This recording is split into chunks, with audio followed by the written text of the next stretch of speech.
I had my molars and I never had it replaced, so that caused my teeth to start to separate.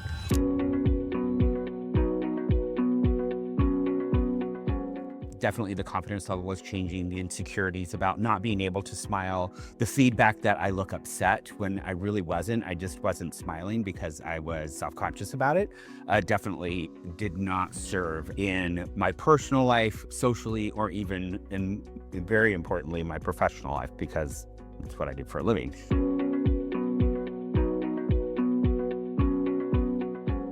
I think I was somewhat nervous. I had started the process of just a healthier journey years before this. This was a part of what that journey looked like. So when I started the process of figuring out the oral care and making the decision to have implants versus doing dentures or just not doing anything at all, I was nervous because I didn't really understand what the process looked like.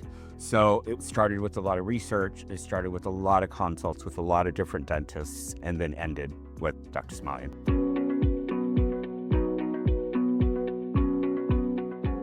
I had been doing the research. So I think he was my sixth consult, and I found him either online or on Instagram. Actually, it was online because I was doing most of my research online. So I'd met with a few different dentists. Come to find they all are pretty much housed in the same building that his San Francisco offices. I probably had like 3 or 4 dentists that I met with there. He just happened to be the sixth one.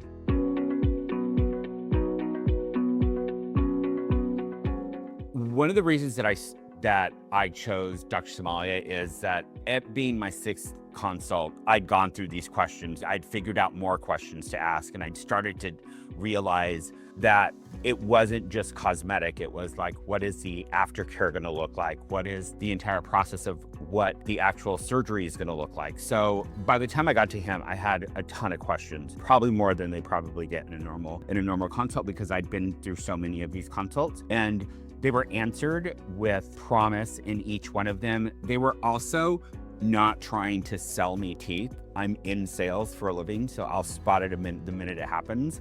And he was not only telling me all the great things that could happen, but also in a very polite and very professional way, what's going to happen if I didn't take care of it. And so that, I think, was not something I had experienced with other dentists.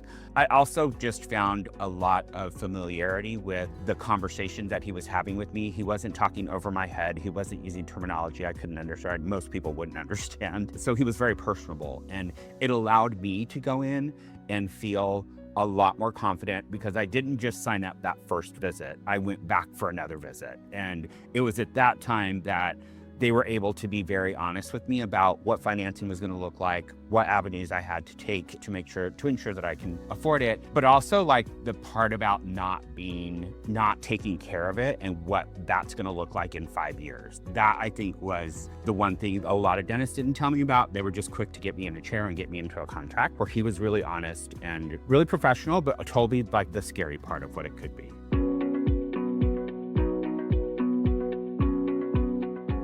I've done it before. The last company I started with, I actually started as a designer, but as we grew, the owners had come to me and said, we're growing so quickly. So we needed a trainer, then we needed an area manager, then we needed a district manager. So I just kept moving, and it was great. It was a wonderful, wonderful career. I was there for 12 years, but I really missed the part of growing the business. And so that's what I do now. And I do it for the entire West Coast versus just San Francisco.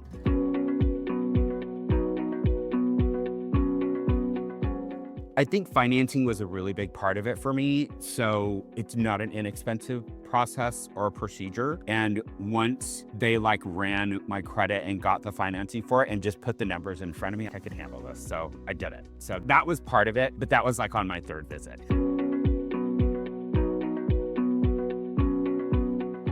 And I think that was because I had been through it so much. So going through it, and not only once with Dr. Somalia, but 3 times with his office, that helped me feel really confident. But each time I went back, there was no animosity. There was still what are your questions? How can we answer them? And let us know what else we can do, which was huge.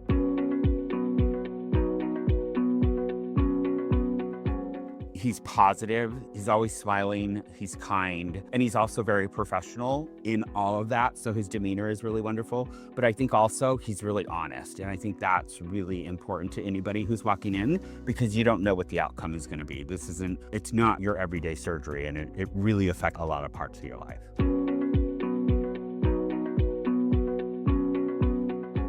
I was actually feeling excited because he kind of gave me an idea of what it was going to feel like, what it was going to look like. I would say if there was any nervousness, it was around what like the pain threshold might be. Even after all the research I had done, it was over probably 9 to 10 months of research. It was almost like, well, what if this doesn't work? But I think that's still like, it's a scary thing to think.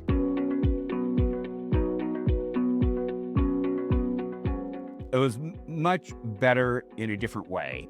You hear about, just extracting your teeth, and that just in and of itself could put anybody over the top. Like it sounds like it's going to be very painful.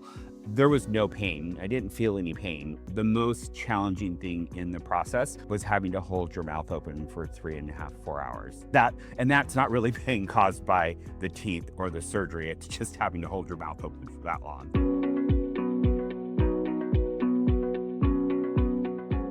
The extraction, I think, is the most nerve-wracking thing, because if you still do have teeth, we're like, well, why can't you just save them? But the reality is you can't. So it's important you don't feel anything.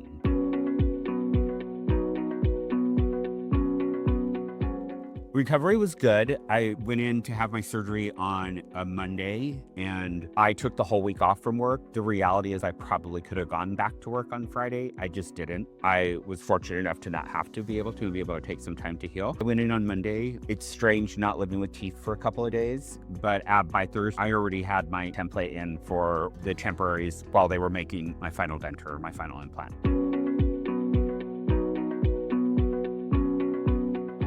They basically just had to come in the day of surgery. They're making a mold of your gums so that they can fit them in, and then you start to shape that mold or that template when they make your final implant.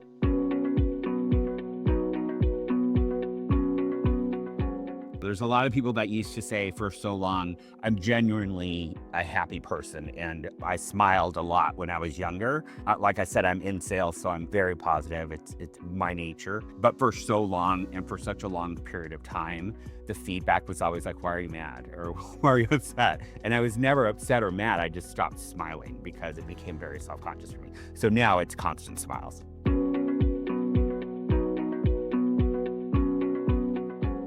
My conversations on Zoom, my conversations with people that were standing in front of me, and I constantly kept getting, in the first few months, I kept getting these stares like something's different. So it was fun to say, I got implanted. They were like, I get it now. So that was fun to have, and fun to have that conversation with everyone.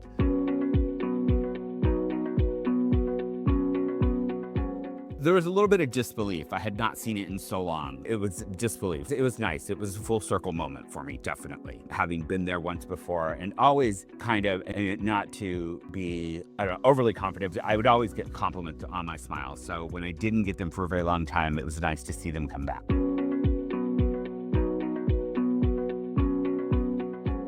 100% met my expectations. I was excited to see the result, and I was not disappointed not at any point while the template was being made. I did have some challenges when the template was being made. There's the left side of my mouth has a little different overbite, so getting the final implant was some work. But even in that process, the office and everybody was so kind. I remember one Thursday, I called them panicked because my template had cracked. They got me in to see me it's like a Choose Your Wednesday, and they got in to see me on Thursday so that I could still take this business trip that I had to that weekend.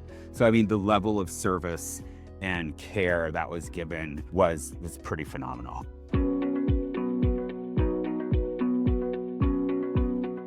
I think that the health journey this was a part of it. And I think even when I started the health journey, which was really just changing my eating habit, joining a gym and getting to the gym, once I'd lost about 80 pounds, I was like, okay, this is something I could really do. And I think in the back of my mind, I was procrastinating on the oral piece. So in hindsight, I wish I would have done it sooner, because the level of confidence it gave me just in and of itself, having the smile or having my implant in would have changed what that health journey looked like in the beginning. But it is what it is. It's where it landed in the trajectory of that journey. I do think that it's changed a lot about how I eat and how I take care of myself, because it's a huge investment to put into to get implants. So you're naturally going to care for them, I think, a little differently than maybe I did when I was in my 20s.